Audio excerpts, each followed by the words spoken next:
안녕하십니까. 벌써 이제 2주차가 됐습니다. 오늘은 이제 지난주에는 공인중개사 시험 제도를 배웠어요. 공인중개사 시험 제도에서 공인중개사 시험 합격하는 걸 공부했죠. 그러면 자격 취득했습니다. 자격 취득했지만 바로 중개업을 하는 것은 아니고 중개업을 하려면 별도로 중개사무소에 개설 등록을 해야 돼요. 그 개설 등록을 해야지만 개업 공인중개사로 인정하는데 이 등록하는 내용을 오늘 공부하겠습니다. 31쪽이 되겠습니다. 자, 그래서 오늘은 교재 31쪽 제3장 중개사무소 개설 등록 제2장이 되네요. 제2장 중개사무소의 개설 등록, 줄여서는 이제 중개업 등록이라고 하고 더 줄이면 등록이라고 합니다. 그 다음에 및 등록 등의 결격 사유. 결격 사유라는 것은 중개 업무에 종사할 자격이 없는 사유를 말합니다. 그래서 등록이라는 것은 결국은 개업 공인중개사가 되는 것을 말하죠. 줄여서 개공. 왜냐면 용어의 정의에서 개업 공인중개사란 중개사무소에 개설 등록한 자를 말한다. 따라서 등록한 자를 개업 공인중개사라고 하기 때문에 등록이란 말이나 개공이 되었다는 말이나 같은 의미를 갖고 있습니다. 그 다음에 결격 사유란 중개업무에 종사할 자격이 없는 사유를 말합니다. 결은 흠결을 줄인 말이에요. 그래서 중개업무에 종사할 자격이 없는 사유, 줄여서는 결격 사유. 어떤 사람이 등록도 할 수 없고 중개업소에 취직도 할 수 없는, 즉 중개업계에 들어올 수 없는 사람들이냐. 예를 들면 미성년자 또는 금치산자 또는 한정치산자, 이런 사람들이 해당되죠. 미성년자 만 19세 안 된 사람이에요. 그 다음에 금치산자는 완전히 또라이가 된 사람이고요. 그 다음에 한정치산자는 또라이 같은 사람이에요. 이런 사람들도 공인중개사 시험에 응시하여 자격을 취득할 수 있습니다. 왜냐하면 공인중개사 시험을 볼 수 없는 사람은 두 사람. 첫 번째는 시험에서 무효 처분받은 사람 5년간 시험 못 본다. 두 번째는 공인중개사 자격 취득했지만 나중에 자격 취소가 되면 3년간 시험 못 본다. 이 같은 두 사람을 뺀 나머지 사람은 내국인, 외국인, 미성년자, 금치산자, 한정치산자 상관없이 다 공인중개사는 될 수가 있다. 이게 합격하면 되니까. 그렇지만 이 사람들은 자기 앞발에도 못하는 사람이에요. 그리고 교섭력도 없어요. 흥정할 수 있는 능력도 없어요. 그리고 잘못했다 하더라도 중개를 잘못했어도 책임을 안 져. 책임을 지지 않는 이런 사람들에 대해서 중개를 맡길 수는 없다 이거예요. 그래서 자기가 한 행위에 대해서 책임을 질 사람이 아닌 거, 즉 책임도 지지 않는 이런 사람들은 중개업계에 종사할 수 없고, 미성년자는 성년 되면 중개업계에 들어와라. 금치산자와 한정치산자는 생또라이인데 또 이 같은 선고를 금치산자라는 선고, 한정치산자라는 선고를 법원이에요. 법원이 금치산 선고, 한정치산 선고한 이 선고를 취소하는 선고할 때까지는 중개업계는 들어올 수가 없다 이거죠. 또한 파산자도 중개업계에 들어올 수 없어요. 파산자는 알거져요. 법원에서 완전히 파산자라고 판결을 해요. 그러면 이 사람은 정규직업도 갈 수 없고 사업자가 될 수 없어요. 그렇기 때문에 일용직만 할 수 있는 거란 말이에요. 그러니까 이런 사람들은 급여소득자라든가 또는 사업자가 될 수 없으니 중개업계에 못 들어오는 거예요. 그러면 파산자는 법원에서 파산 선고했잖아요. 이를 복권한다는 복권 결정을 별도로 하면은 그때서 들어올 수 있는 거죠. 그 다음에 이제 전과자, 쉽게 해서 징역형이나 금고형 등 선고를 받고서 교도소에 갔다 온 사람들, 이런 사람들 바로 중개업무에 종사하지 못해요. 만약 바로 중개업무에 종사시킨다면은 매수인이 계약서에 도장 안 찍으면 협박해서 계약서에 강제로 찍게 할 수 있단 말이에요. 그래서 이런 사람들도 교도소에서 석방되고서 3년 지날 때까지는 중개업계에 들어오지 말라라고 이렇게 쭉 해놨습니다. 이와 같은 사람들을 등록 등 결격 사유자라고 하고, 이분들도 공인중개사 자격은 취득할 수 있지만 미성년자는 성년 될 때까지, 금치산자는 금치산에 대한 취소 선고받을 때까지, 한정치산자는 한정치산 선고받은 게 취소되는 취소 선고받을 때까지, 파산자는 복권될 때까지, 전과자는 석방되고 3년 지날 때까지는 중개업계에 들어오지 말라 했는데, 이런 사람들을 결격 사유자라고 합니다. 자, 그러면은 큰 제목의 틀에서 뜻은 알아듣죠. 그래서 등록은 개공이 되는 것, 결격 사유는 중개업계에 들어올 자격이 없는 사유, 이렇게 봤습니다. 그 중에서 제일 1절 중개사무소 개설 등록이라는 것부터 보겠습니다. 그래서 제1절 중개사무소의 개설 등록. 중개사무소를 개설했다, 즉 오픈했다 이거죠. 그게 바로 개설이고, 등록했다, 중개사무소를 운영하기로 국가로부터 이제 인정을 받은 거예요. 그래서 중개사무소를 오픈했다. 이를 중개사무소 개설 등록이라고 하고 줄여서는 등록, 이렇게 줄여서는 등록 표현하는 거예요. 그럼 이 등록이라는 게 어떤 뜻을 갖고 있느냐? 한번 책에 있으니까 한번 개념을 읽어보겠습니다. 등록이란 일정한 사실이나 법률 관계를 행정관청에 비치되어 있는 공적 장부에 기록을 하고 이 기재한 내용을 국가가 공적으로 인정하는 것을 말한다. 뭐 이렇게 돼 있는데요. 쉽게 얘기하면 여러분이 애를 낳다 생각해봐요. 그러면 요 애가 여러분 아이라는 것을 여러분은 알겠지. 그렇지만 이 아이가 여러분의 아이라는 것을 국가로부터 인정을 받기 위해서는 출생신고해야 돼. 그럼 출생신고를 받은 동주민센터에서는 출생신고 접수대장이라는 장부가 있어요. 이 국가가 만든 장부를 공적장부, 줄여서는 공부라고 해요. 이 출생신고 접수대장에다가 몇 년 몇 월 며칠 날 아버지 누구, 어머니 누구 요 사이에서 어느 병원에서 몇 년 몇 월 며칠 날 출생했습니다라는 사실을 기록을 해요. 그럼 이와 같은 기록한 순간부터는 이 아이가 이 두 사람 사이의 나이인 요 두 사람 사이의 아이라는 것을 국가가 인정을 해준다 이거죠. 이게 바로 이제 등록이란 뜻인데, 그러면 중개사무소 개설 등록이라는 건 뭐냐? 중개사무소 개설 등록이라는 것은 어떤 사람이 공인중개사 자격을 취득한 다음에 등록을 해달라고 국가기관에 신청을 했더니 국가기관이 갖고 있는 장부가 있어요. 그 장부 이름이 부동산 중개사무소 등록대장이라는 장부가 있는데 등록대장이라는 장부에다가 몇 년 몇 월 며칠 날 누가 어느 지역에 있는 건물에다가 중개사무소를 차렸다라고 기록을 해요. 기록한 순간부터 이 사람은 우리나라에서 중개업을 할 수 있는 개공이 됐다는 것을 국가가 공적으로 증명해 준다 그 말이죠. 결국 중개사무소 개설 등록이란 개공이 되었다는 것을 국가가 공적으로 인정해 주는 거, 이를 우리는 등록이다 이렇게 보면 되겠습니다. 그 다음에 2번 적법한 중개업의 요건. 그건 무슨 말이냐면 공인중개사법에서는 중개업을 하고자 하려면은 먼저 중개사무소에 개설 등록을 하여야 합니다. 이런 규정을 뒀어요. 그러면 중개업은 아무나 할 수 있는 것이 아니라 등록을 해야지만 중개업을 할 수 있도록 규정을 했다. 이렇게 법에 규정을 해놨다 이거예요. 그럼 등록을 하지 않고 중개업을 하게 되면 이것도 중개업은 중개업이지만 이건 무슨 중개업이 되는 거예요? 무등록 중개업이 되는 거예요. 그럼 무등록 중개업을 한 사람은 처벌을 해요. 즉 3년 이하의 징역형에 처하거나 또는 2천만 원 이하의 벌금에 처하거나 이 둘 중에 하나로 처벌한다 이거예요. 결국 등록을 하는 이유는 왜 등록을 하느냐? 공인중개사법의 법 구조에 중개업을 하려면은 먼저 등록부터 하세요 라고 규정이 되어 있으므로 법을 지키려고 등록을 한 거예요. 그래서 법을 지키기 위해서 등록을 한 것이다. 그게 바로 등록은 적법한 중개업을 하기 위한 요건이다 그 말이죠. 그래서 중개업 등록의 목적은 왜 등록을 했냐? 법에 중개업을 하려면 등록부터 하라라고 법에 규정되어 있고 법을 지키려고 등록을 했다 그 말입니다. 네. 근데 주의할 것은 등록을 한 사람이 중개업을 했어요. 등록을 한 사람은 개공이죠. 개공이 중개하여 매도인과 매수인이 매매계약 즉 거래계약을 체결했어요. 매매계약, 임대차 계약 등을 우리는 거래계약이라고 하는데 이 거래계약의 효력은 유효한 거예요. 왜냐면 거래계약은 거래 당사자가 서로 의사표시가 합치되면 그 계약은 성립되고 계약의 효력은 있기 때문이죠. 근데 등록을 하지 아니한 사람이 중개업을 했어요. 즉 무등록 중개업을 했다 이거예요. 그럼 무등록 중개업을 한 사람은 처벌은 받지요. 그렇지만 무등록 중개업자가 중개를 했더니 매도인과 매수인이 매매계약, 임대인과 임차인이 임대차 계약 이와 같이 거래계약을 체결했어요. 하더라도 그 거래계약의 효력이 있다 이거 유효예요. 왜냐면 거래계약은 거래 당사자가 서로 합의만 되면 계약은 성립되고 계약의 효력은 인정하기 때문이죠. 따라서 등록을 하고서 중개업을 했더니 등록한 중개업을 한 사람의 중개로 거래가 이루어져서도 계약은 유효.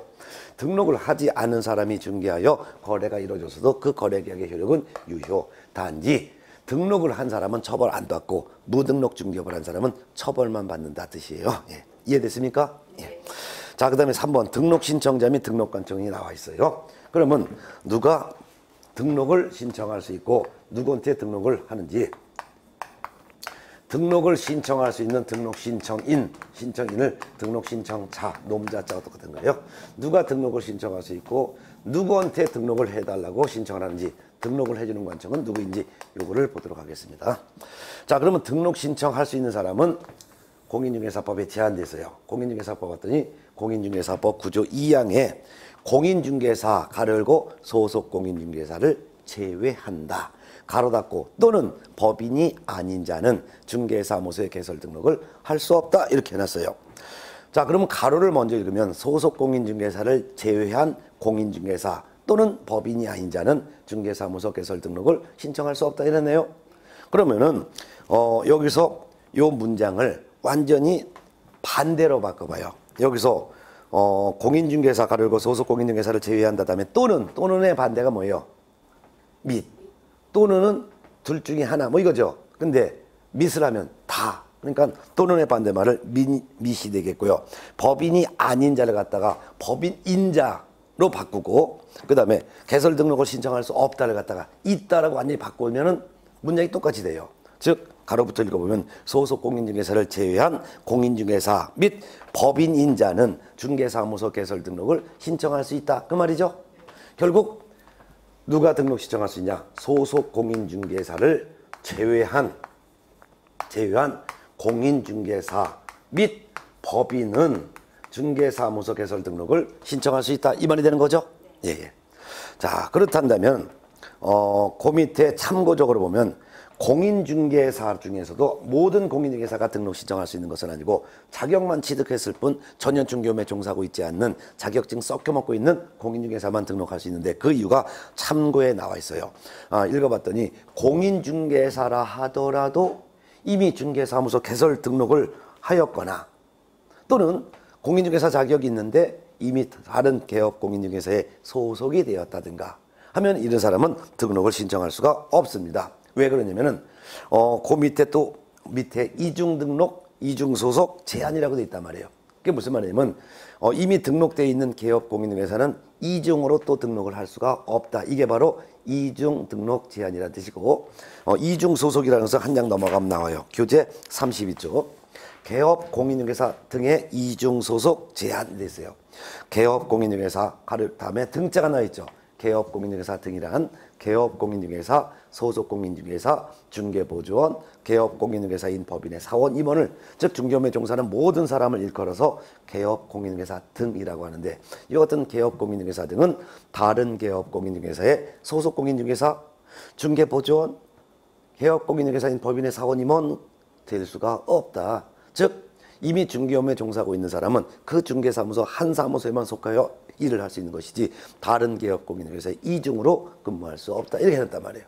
그렇기 때문에 등록을 신청할 수 있는 이 공인중개사란 공인중개사 자격 있는 모든 사람이 등록을 또 할 수 있다는 뜻이 아니라 이미 등록되어 있는 공인중개사 자격이 있는 그런 사람이라면 즉 공인중개사인 개업 공인중개사라면 공인중개사 자격은 있지만 이미 등록되어 있죠. 그 사람은 이중으로 또 등록할 수 없기 때문에 등록할 수 없고 또한 공인중개사 자격이 있지만 이미 중개업소에 소속을 하고 있다면 그 소속 공인중개사는 다른 개업공인사에 소속돼 있잖아요. 그런 상태에서 자기 사무소를 또 차린다면 다른 개공의 사무소에도 속하고 자기 사무소에도 속하고 이중 소속되잖아요. 이중 소속을 할 수 없기 때문에 결국은 공인중개사 자격이 있다 하더라도 공인중개사인 개업 공인중개사이거나 또는 소속 공인중개사는 등록을 할 수가 없다. 결국은 등록을 할 수 있는 공인중개사란 자격만 취득했을 뿐 전혀 자격증을 사용하지 않고 섞여먹고 있는 그냥 자격만 있는 그러한 공인중개사가 등록할 수 있다는 뜻이에요. 그 다음에 이제 법인도 등록할 수 있는데 법인은 것은 등기가 되어 있는 단체를 말합니다. 여러분들이 아마 민법 시간에 이런 거 배웠을 거예요. 사람은 자연인과 법인으로 나누죠. 그렇죠? 사람은 사람인자예요. 사람은 자연인과 법인으로 나온다. 그럼 사람은 자연인하면 자연적으로 사람 된 거예요. 누구예요? 자연인. 자동적으로 사람이 된 게 있다. 어머니 뱃속에서 출생하면은 출생한 순간 자동적으로 사람 되죠? 예. 근데 자동적으로 사람이 된 게 아니라 일정한 요건을 갖추면은 그때서야 사람으로 인정하는 것을 우리는 법인이라고 합니다. 그런데 어떤 요건을 갖추면 사람으로 인정하냐? 법에서는 일정한 모임이나 단체에 대해서 별도로 그 모임 단체에 대해 등기를 하면 그때부터는 사람으로 인정하겠습니다. 라고 했죠? 그러면 사람은 자동적으로 사람이 된 자연인과 일정한 모임이나 단체를 만들어서 그 모임 단체에 대해서 등기를 함으로써 사람이 된 사람 이렇게 자연인, 법인 두 가지가 있다 이거예요. 그러면 등록할 수 있는 사람은 자연인, 법인 다 포함되는데 자연인 중에서 모든 자연인이 다 등록 신청할 수 있는 것은 아니고 자연인 중에서는 공인중개사 자격을 취득한 자연인, 그 중에서도 자격만 취득했을 뿐 전혀 중개업에 종사하고 있지 않고 자격증을 섞여먹고 있는 그러한 자연인에 해당되는 공인중개사가 등록할 수 있고, 그 다음에 법인도 등록을 할 수 있는데, 법인이라는 것은 등기가 되어 있는 그런 모임단체를 법인이라고 합니다. 네. 그렇다면 소속 공인중개사도 등록할 수 없고, 공인중개사인 개업 공인중개사도 등록을 신청할 수는 없고, 놀고 있는 공인중개사이거나 또는 법인만 등록을 할 수 있다, 이 말이죠. 한 장 넘어가면 이제 32쪽, 잠깐 32쪽 넘어갔죠. 그럼 또 등록관청이 나와요. 그러면 등록을 해주는 관청을 등록관청인데 누가 등록관청이 되느냐 한번 읽어보겠습니다. 중개업을 영위하려는 자는 국토교통부 영이 정하는 바에 따라 중개사무소를 두려는 중개사무소인데, 이때 중개사무 가로 열고 법인인 경우에는 주된 중개사무소를 말한다.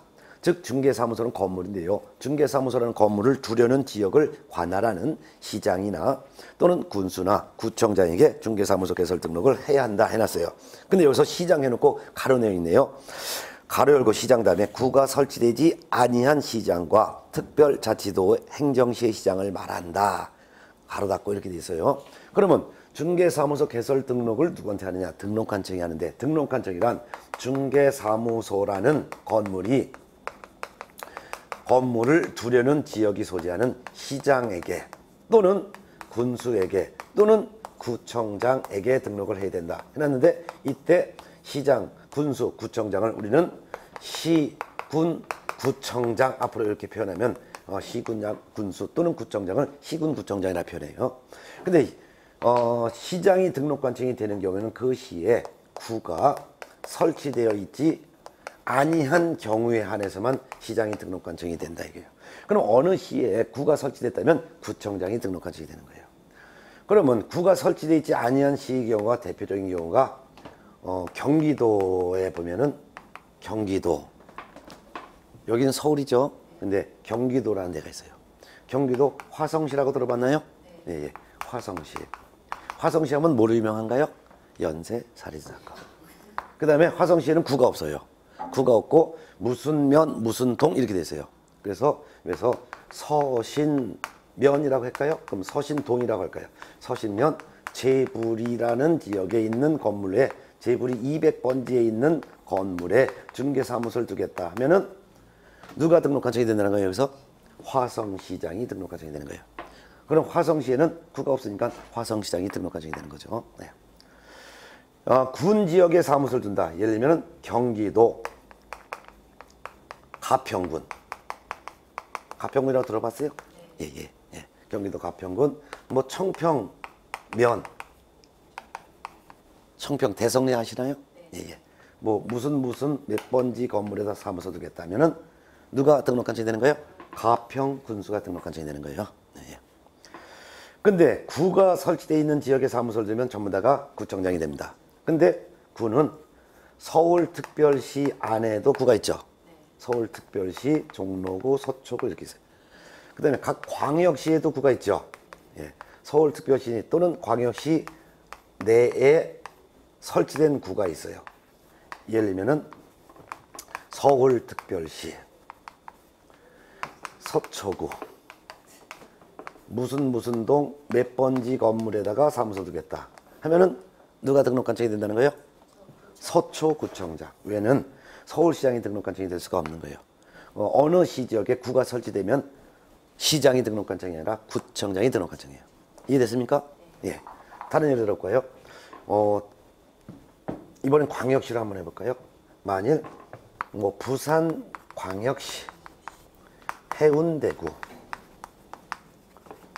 뭐 무슨 동에 있는 건물로 사무소 두겠다 하면 누가 등록관청? 해운대구청장. 부산시라는 시에는 구가 있으니까 이때는 구청장이 등록관청 된다는 거예요. 근데 특별시, 광역시가 아닌 지역에도 구가 설치된 지역이 있어요. 예를 들면 어떤 지역이냐? 경기도도 볼게요. 경기도. 예? 성남시라는 시가 있습니다. 성남시. 분당구라고 할게요. 분당구 무슨 동에 있는 건물 몇 번지 건물에다가 중개사무소 두겠다 하면은 성남시라는 시에는 구가 있죠.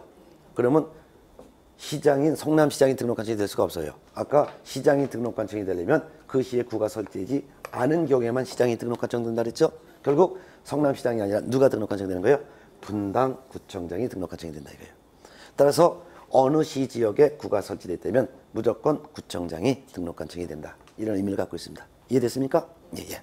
자, 그러면은 등록을 신청할 수 있는 사람은 자연인 중에서는 공인중개사 자격을 취득했지만 전혀 자격증을 사용하지 않는 그러한 공인중개사와 또한 법인도 등록을 할 수가 있다 그 말입니다. 그렇다면 교재 32쪽 4번 중개사무소 개설 등록하려면 공인중개사건 법인건 등록 기준을 갖춰야 되는데 등록이 된다는 게 개공이 되는 거죠. 그러면 개공이 되는 그 과정을 제가 한번 여기다 쓰겠습니다. 자, 이거 지울게요. 예. 자, 그러면은 그럼 어디가 등록관청이 되는지는 이제 설명드렸고, 그렇다면은 등록이 되는 과정을 제가 볼게요. 등록이 되는 과정은 개공이 되는 과정을 등록되는 과정이라고 하는데, 등록이 되는 과정은 일정한 먼저 등록 기준을 갖춰야 돼요. 등록을 신청하고자 하는 등록 신청인이 또 신청자가 등록 기준을 갖춰야 되는 거예요. 등록하기 전에 먼저 요러요러한 것을 미리 갖춰놔야 된다 이거죠. 이런 등록 기준을 갖춰야지만 등록해달라고 신청하는 거예요. 누구한테? 등록관청에다가 저를 개공으로 만들어주세요라고 등록 신청을 하는 거죠. 그럼 등록 신청을 받은 등록관청은 등록 신청을 받고 나서 7일 동안 등록 신청한 사람이 과연 등록 기준을 갖췄는지 이런 것을 확인해 보는 거죠. 확인해 보는 거예요. 공인중개사 자격이 있는지 이런 것들도 다 확인해 보는 거죠. 그런 다음에 확인한 다음에 등록 신청을 받은 날로부터 7일 이내에 등록 신청한 사람에 대해서 등록을 해줘요. 등록을 해주는 것을 우리는 등록관청은 뭘 해주느냐? 등록을 해준다. 등록해주는 것을 등록처분이라고 하는 거예요. 등록해주는 걸 등록처분이라고 하는데 등록처분되면 그때서야 개공이 되는 거죠. 이때서야 개공으로 인정되는 거죠. 그러면 개공이 됐으면 바로 업무를 하는 것은 아니고 그 다음에 이제 등록됐다 해서 바로 업무하는 것은 아니고 업무하기 전에 뭘 해야 될 게 있어요. 보험도 가입해야 돼. 왜냐면 중개업하다가 의뢰인에게 손해를 끼쳤는데 배상할 돈이 없어. 배상할 돈이 없으니까 배째라 이러면 안 되겠단 말이에요. 그래서 등록을 한 개공은 업무하기 전에 먼저 보험을 가입해서 등록관청에 저 보험 가입했습니다 라고 별도로 또 신고해야 돼. 그래야지만 그때서야 등록증을 그때서 줘요. 그럼 등록증을 사무소에 걸어놓고 업무를 시작하게 되는 거죠.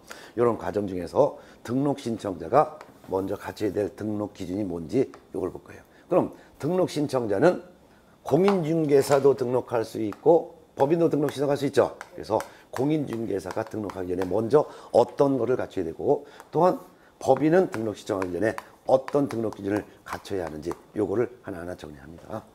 봤더니 등록을 신청하는 이 공인중개사는 놀고 있는 공인중개사예요. 두 가지를 해야 돼요. 먼저 실무교육을 받아야 된대. 실무교육을 미리 이수할 것. 실무교육이라는 것은 실제 중개 업무하면서 꼭 알아둬야 될 내용이에요. 즉 법률 지식도 배우고 거래 당사자를 설득시키는 요령도 배우고 중개업에 대한 경영 실무도 배우는 실제 중개 업무하면서 꼭 알아둬야 될 법률 지식과 경영 실무를 배우는 것이 바로 실무교육인데 실무교육을 이수해야 된대요. 물론 실무수습도 포함해서 받아야 한다. 실무수습을 포함하여 실무교육을 받아야 합니다 했지만 지금 현재는 실무수습을 어디에서 며칠간 받을지는 전혀 법 규정을 두고 있지 않아서 그냥 실무교육을 이수해야 된다. 이 정도만 알아두면 될 거예요.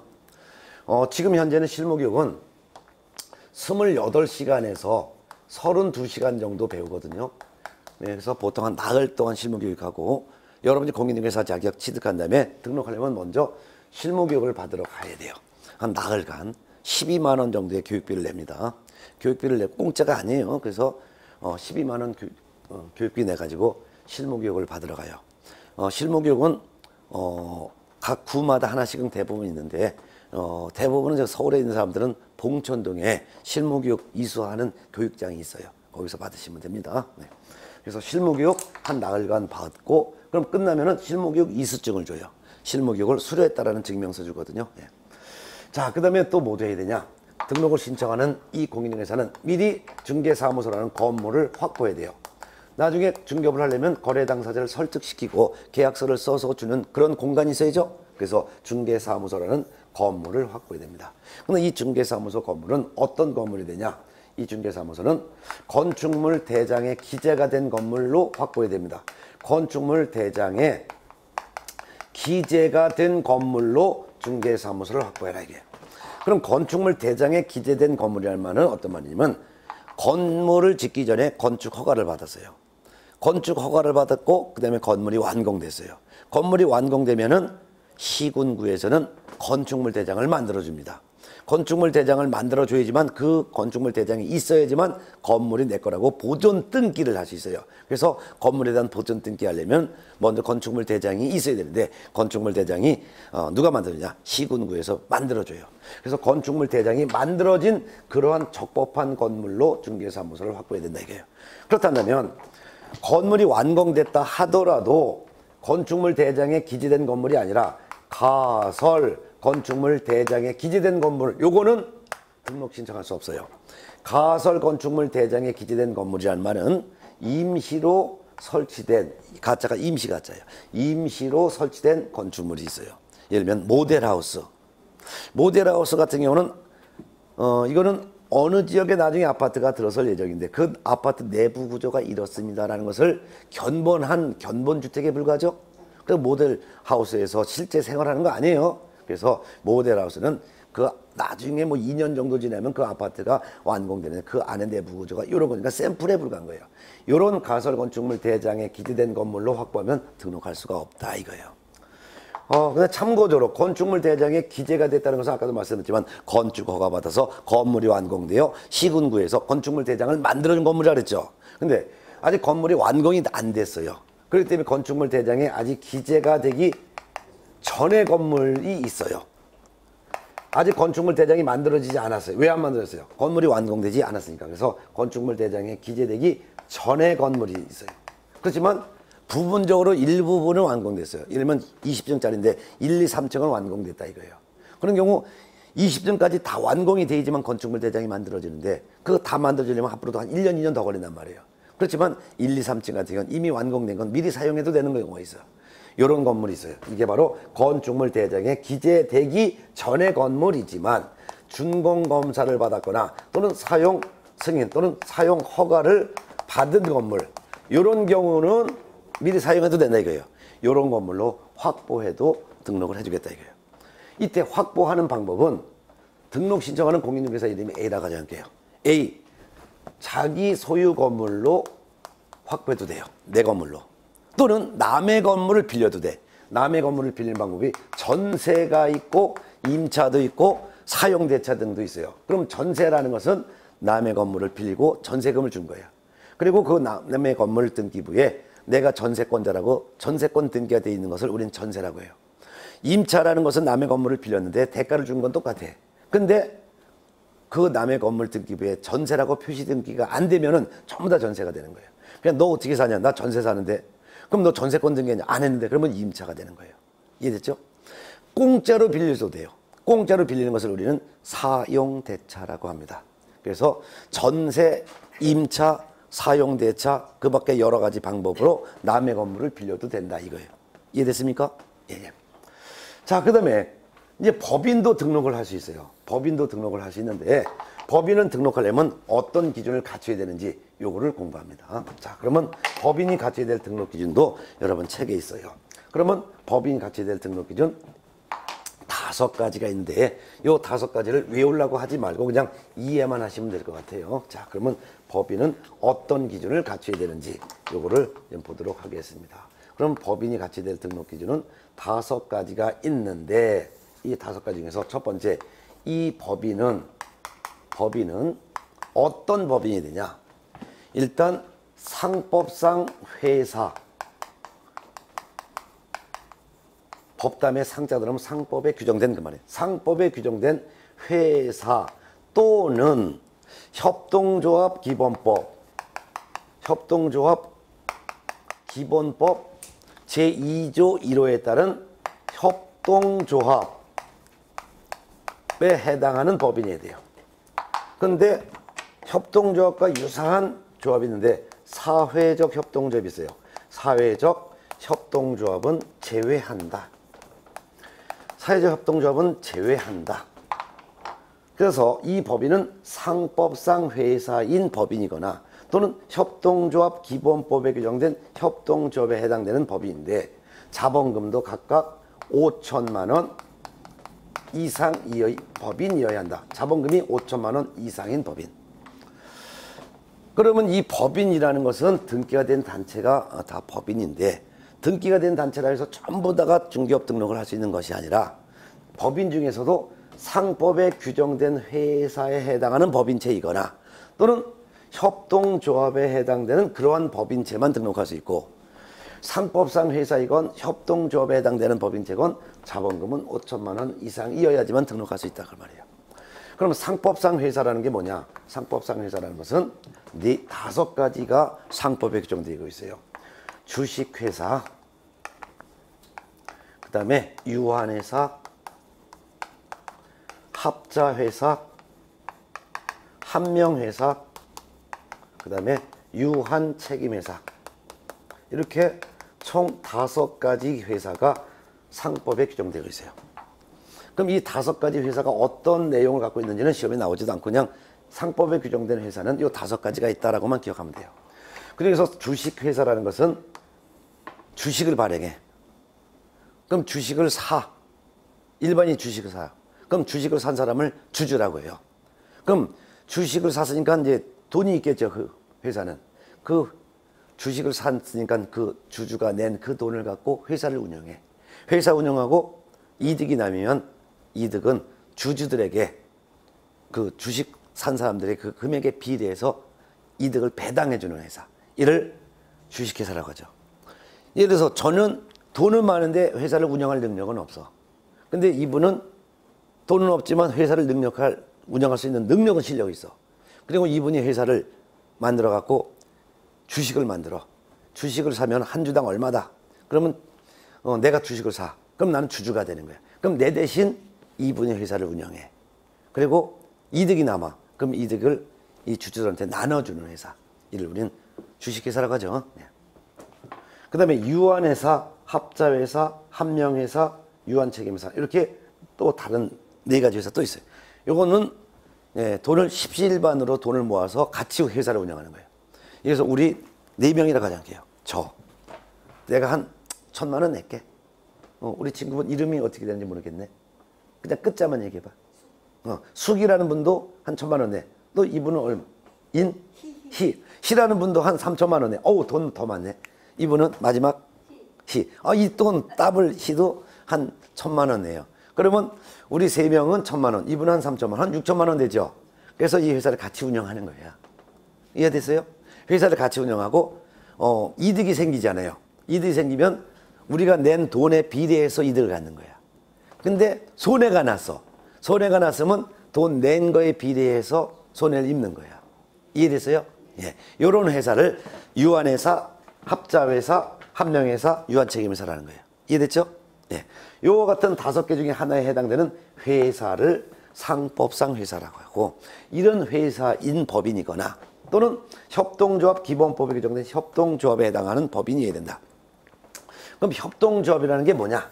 협동조합이라는 것은 공동으로 뭘 생산하고 공동으로 판매하여 이득을 남기는 회사. 이해됐어요? 예.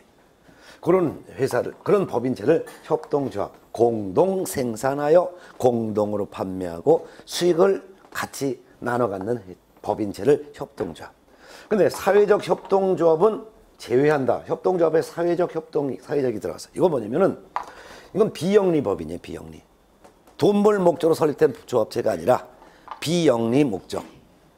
그러니까 이제 마을 동네 사람들 뭐 일을 하는데 좀 기분을 좋게 하기 위해서 풍악놀이를 딱 노래할 때 풍악을 쳐주면 좋아하겠지.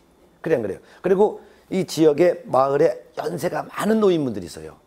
근데 연세가 많은 분들인데 일자리가 없어. 그런 경우에 뭐 어느 길가에 있는데 횡단보도가 있는 지역이 있으면은 거기에 좀 깃발을 쓰고서 차 다닐 때 횡단보도에 이렇게 깃발 내려주고 있어서 동네 사람들이라든가 애들 학교 통행할 때 사고 나지 않도록 이런 거 해주는 거 있잖아요. 이런 것들을 하는 거. 이런 건 봉사활동이죠. 쉽게 해서 우린 자원봉사라고 하잖아요. 이러한 자원봉사의 모임체를 사회적 협동조합이라고 하는 거예요. 그럼 사회적 협동조합은 돈 벌 목적이 아니죠. 그래서 사회적 협동조합은 등록할 수 없다 이게요. 근데 중개업을 하는 목적은 왜 중개업을 하는 거예요? 돈 벌기 위해서 중개업을 하는 거죠. 그래 안 그래요? 그렇기 때문에 법인이라 하더라도 영리법인에 해당하는 상법상 회사 또는 협동조합에 해당하는 그런 법인체만 등록할 수 있는데 상법상 회사건 또는 협동조합이건 자본금은 전부 5천만 원 이상이어야 된다는 거예요. 자, 두 번째는 이 법인은 공인중개사법 제14조에 규정이 되어 있는 업무만 영위할 목적으로 설립된 법인일 것. 공인중개사법 14조에 규정된 업무만 할 목적으로 설립된 법인이 된다 이게요. 그럼 공인중개사법 14조에 규정된 업무가 뭐냐 했더니 바로 음영 박스 돼 있죠. 박스 밑에 있잖아요. 그 밑에. 그래서 뭐가 있느냐 했더니 그 밑에 박스에 있어요. 그러면 외우려고 하지 말고 그냥 이해만 하세요. 이 법인이 등록이 되면 나중에 법인이 등록을 하게 되면 법인이 등록이 돼요. 등록이 되면은 개공이 되는 거죠. 예? 그러면 법인인 개업 공인중개사가 되는 거예요.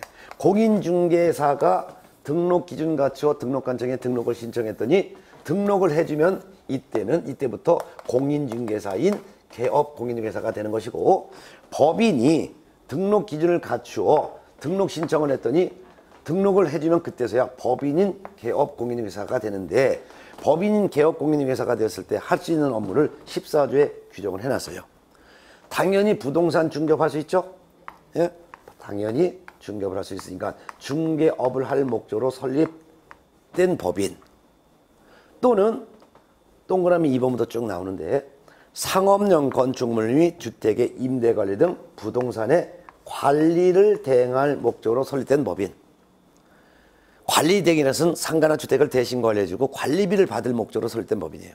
여러분 아파트 살면 아파트 여러분 거죠. 근데 직접 관리하지 않고 경비도 여러분이 직접 쓰는 게 아니라 관리 맡기죠. 그리고 관리비 주죠. 그 관리를 대신해주고 관리비를 받을 목적으로 설립된 법인 또는 부동산의 이용, 개발 및 거래에 관한 상담을 할 목적으로 설립된 법인. 부동산의 이용, 개발, 거래에 관한 상담을 우리는 컨설팅이라고 하는데 이 부동산 어떻게 이용하는 게 좋겠다. 이 토지 어떻게 개발하는 게 좋겠다. 이런 컨설팅, 즉 상담해주고 상담료를 받을 목적으로 설립된 법인. 그 다음에 개업 공인중개사를 대상으로 한 중개업에 대한 경영의 기법이나 중개업에 대한 경영의 정보를 제공해주고 돈을 받을 목적. 중개업에 대한 경영의 기법 및 경영의 정보를 제공해주고 돈 받는다는 것은 프랜차이즈업이라고 해요. 프랜차이즈업을 우리는 체인점이라고 얘기해도 돼요. 보통 우리가 체인점 보면은 커피 전문점이라든가 빵집 같은 경우는 체인점 많죠. 그런데 부동산도 체인점을 내줄 수 있다 이게요. 부동산 서브 또는 부동산 114 뭐 이런 거 있잖아요. 이런 것처럼 법 개공이 아주 중개업을 잘 해놓고 그 다음에 추가로 법인의 체인을 내줄 목적으로 설립된 그런 법인. 그 다음에 상업용 건축물 및 주택에 대한 분양을 대행할 목적으로 설립된 법인도 가능해요. 분양 대행해서는 대신 팔아주는 거죠. 여러분들 아파트를 분양받았잖아요. 근데 분양회사가 따로 있을 수도 있어요. 아파트를 짓는 것은 현대건설이 짓고 분양은 예를 들어서 다른 기업체가 대신 분양해 줄 수 있어요. 이런 분양만 대신해 준다든가 하는 거예요. 그래서 상가나 주택을 대신 분양해 주고 분양 대행료를 받을 목적으로 설립된 법인. 그 다음에 중개업에 부수되는 업무인데요. 이 사업체를 소개하거나 도배업체를 소개해주고 그 소개료를 받을 목적으로 설립된 법인도 가능해요. 이 사업체를 운영한다는 게 아니라 어느 이사업체가 이사를 잘해요. 이런 거 이사업체, 좋은 이사업체나 좋은 도배업체를 소개해주고 그 소개료를 받을 목적으로 설립된 법인도 등록할 수 있죠. 마지막으로 이제 경매 및 공매 대상 부동산에 대한 권리 분석 및 취득의 알선과 매수 신청 또는 입찰 신청의 대리 이런 걸 할 목적으로 설립된 법인도 등록할 수 있어요. 그럼 경매 대상 부동산이라는 것은 경매에 붙여진 부동산을 말하는데요. 채무자가 빚을 안 갚아요. 그러면 채권자는 채무자가 빚을 안 갚으니까 법원에다 신청하는 거예요. 채무자가 내 빚을 안 갚는다. 그러니 채무자의 부동산을 법원이 강제로 팔아서 팔린 돈을 채권자에 나한테 달라고 신청을 해요. 이를 경매 신청. 경매 신청을 받은 법원에서는 부동산 소유자인 채무자의 의사에 상관없이 법원이 강제로 팔아. 강제로 팔고 그 팔린 돈을 채권자에게 주는 거. 이게 바로 경매예요. 그러면 경매 대상 부동산이라는 것은 채무자가 빚을 안 갚아서 법원에 경매를 신청했더니 법원이 강제로 파는 부동산, 이게 바로 경매 대상 부동산이에요. 공매 대상 부동산은 여러 가지가 있지만 대표적으로 대부분의 공매 대상 부동산은 세금 내지 않은 체납자의 부동산을 세무서가 압류해. 압류한 다음에 세무서가 한국자산관리공사라는 공기업에다가 매각을 부탁해. 한국자산관리공사를 영어로는 KAMCO, 캠코라고 하는데 한국자산관리공사가 체납자의 부동산을 강제로 대신 팔아. 그리고 파는 돈을 세무서에 주는 거예요. 그리고 남는 돈 있으면 체납자에게도 주겠죠. 이와 같이 경매나 공매에 붙여진 부동산에 대해서 권리분석 및 취득을 알선해줘. 권리분석 취득이 알선이라는 것은 이 부동산을 낙찰받았을 때 돈을 다 내면은 소유권을 취득해. 그렇지만 여기 지금 현재 살고 있는 세입자가 있다면 세입자를 쫓아내지 못해. 세입자는 임대차 기간이 끝날 때까지 자기가 살던 그 주택이 경매 나왔을 때 또는 공매 나왔을 때 임대차 기간 끝날 때까지는 살 수가 있어. 그리고 임대차 기간 끝나면 그때 이 경매나 공매로 낙찰받은 이 부동산 낙찰자 있죠. 낙찰자로부터 보증금을 받아야지만 집을 비워주겠다라고 주장할 수 있어요. 이와 같이 경매나 공매에 붙여진 부동산을 낙찰받은 사람은 전 부동산 소유자의 소유권도 승계받았지만 전 부동산 소유자가 세입자에게 임대차 기간 끝날 때까지 살도록 보장해줘야 될 의무와 임대차 기간 끝났을 때 보증금을 반환해줘야 될 의무도 그대로 승계하는 거예요.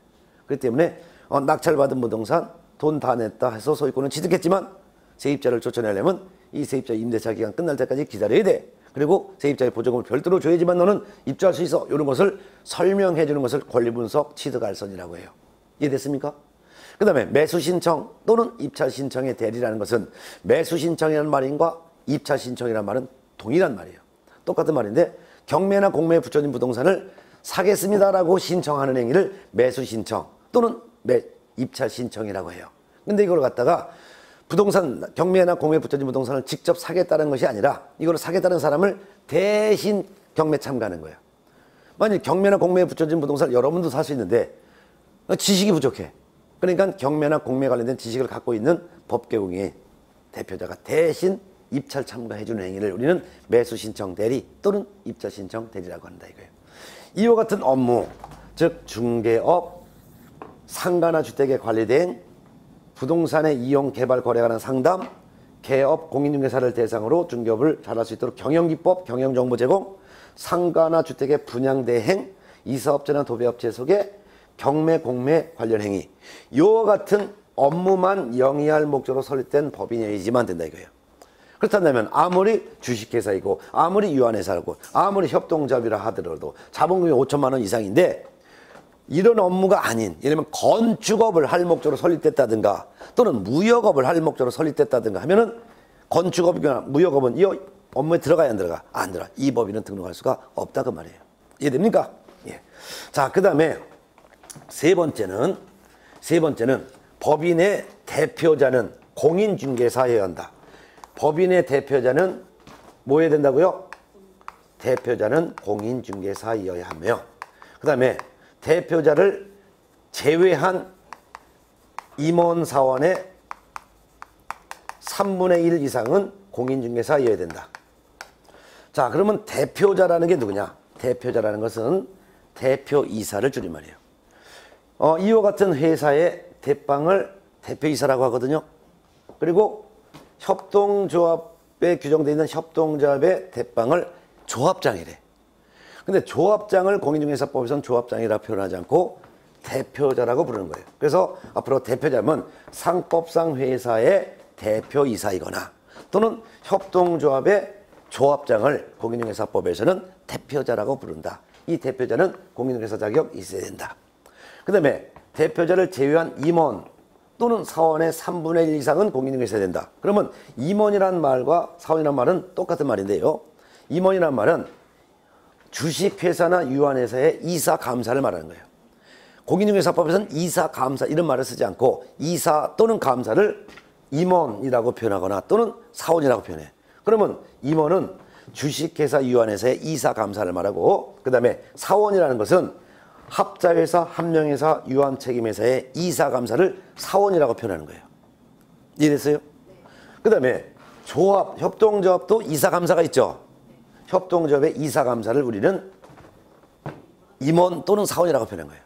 그럼 앞으로 공부하면서 임원이라는 말과 사원이라는 말은 동일한 의미인데 임원이라는 말이나 사원이라는 말이나 이러한 회사나 또는 조합의 이사 또는 감사를 임원이라고도 하고 또는 사원이라고도 표현한다. 의미 이해합니까? 예. 그러면 대표자란 회사의 대표이사 또는 협동조합의 조합장을 대표자라고 표현하고 있고 임원 또는 사원이란 이런 회사나 또는 협동조합의 이사 또는 감사를 일컬어서 임원이라고도 하고 사원이라고 표현한다. 이렇게 이해하면 되겠죠? 근데 대표자는 공인중개사여야 되는데 만일 대표자가 한 명이면 이 사람 반드시 자격이 있어야 돼. 임원 또는 사원이 만일 한 명이다 라고 한다면 한 명의 3분의 1 이상은 몇 명? 한 명. 사람을 자를 수는 없잖아. 사람을 자르면 죽어버리잖아. 그래서 한 명의 3분의 1 이상 해도 한 명은 공인중개사여야 된다. 임원 또는 사원이 2명이다 하면 2명의 3분의 1 이상도 한 명은 공인중개사여야 되는 거예요. 3명이라면 3명의 3분의 1 이상도 한 명. 만일 4명이라면 4명의 3분의 1 이상은 2명. 5명의 3분의 1 이상은 2명. 6명의 3분의 1 이상도 2명. 7명의 3분의 1 이상 하면 3명. 그러니까 일반적인 우리가 사안수소 배운 4, 4, 5, 2 이런 걸 전혀 개념을 여기 이해하지 마시고 사람은 자를 수가 없으니까 한 명의 3분의 1 이상은 공인중개사여야 된다면 이 한 명 자체도 공인중개사여야 된다는 거예요. 요만큼만 공인중개사고 요건 아니어도 된다. 이런 개념이 아니라 이거예요. 이해됐죠? 네. 예. 그 다음에 이제 네 번째 대표자와 임원 사원 전원 대표자 임원 사원 전원이 실무 교육을 받아야 돼요. 왜냐면 대표자 임원 사원은 일반적인 직원이 아니라 회사와 같이 책임을 지는 주인들이에요. 그러니까 실무 교육 다 받아야 되는 거예요. 누가? 대표자 임원 사원 전원이. 그러면 대표자건 임원이건 사원이건 다 실무 교육을 미리 받아야 한다. 이해됐어요? 그 다음에 5번째 법인도 중개사무소라는 건물을 확보하고 있어야 되는데 중개사무소 건물 확보는 아까 공인중개사가 건물 확보해야 되는 것과 똑같이 건축물 대장에 기재가 된 건물로 확보하라. 가설 건물 안 된다. 근데 건축물 대장에 기재되기 전이지만 부분적으로 사용 허가 또는 사용 승인 준공검사 받은 건물은 된다. 확보하는 것도 법인 회사 소유 건물이어도 되고 남의 건물을 빌려도 된다. 그래서 5가지 기준을 갖추는 거예요. 그래서 등록 기준이 가장 어려운 내용인데 지금 현재 등록을 신청할 수 있는 사람은 자연인 중에서는 자격만 취득했을 뿐 전혀 자격증을 썩겨 먹고 있는 놀고 있는 공인중개사이거나 또는 법인만 등록을 할 수 있다. 이때 공인중개사가 등록을 하려면 실무교육 미리 받아야 되고 중개사무소 건물을 미리 확보해야 된다. 법인이 등록을 하고자 할 때 그 법인은 상법에 규정되어 있는 회사인 5가지 중에 하나이거나 또는 협동조합에 해당되는 법인이어야지만 등록할 수 있는데 그 법인은 자본금이 5천만 원 이상이 된다. 또한 그 법인은 법 14조에 규정되어 있는 업무 7가지에 해당되는 업무만 할 목적으로 설립이 되어 있는 그런 법인이어야 된다. 또한 대표자는 공인중개사여야 되고 대표자를 제외한 임원 또는 사원 3분의 1 이상도 공인중개사여야 된다. 대표자라는 것은 회사의 대표이사 또는 조합의 조합장을 대표자라고 표현한 것이고 임원 또는 사원이란 말이란 회사나 또는 조합의 이사감사를 임원이라고도 하고 또는 사원이라고도 표현하고 있다. 네 번째, 대표자를 포함해서 임원, 사원 싸그리 전부 다가 실무교육 미리 받아야 되고 법인도 중개사무소 건물을 확보하고 있어야 된다. 이런 걸 갖춰야지만 등록을 할 수 있다. 그럼 등록 기준을 갖추면 등록관청에다가 등록해 주세요라고 등록 신청을 하는데 그 등록 신청이 어디에 나와 있냐면 교재 35페이지에 나와 있어요. 5 등록 신청. 찾으셨습니까? 예, 예. 자, 그럼 등록 신청 요거 하는 방법은 어떻게 등록 신청하는지는 좀 쉬었다가 할까 하는데 쉬었다 할까요? 예, 그래서 쉬었다가 등록 기준을 갖춘 공인중개사 하나 또는 법인은 어떻게 등록 신청하는지를 쉬었다가 하도록 하겠습니다. 예, 예.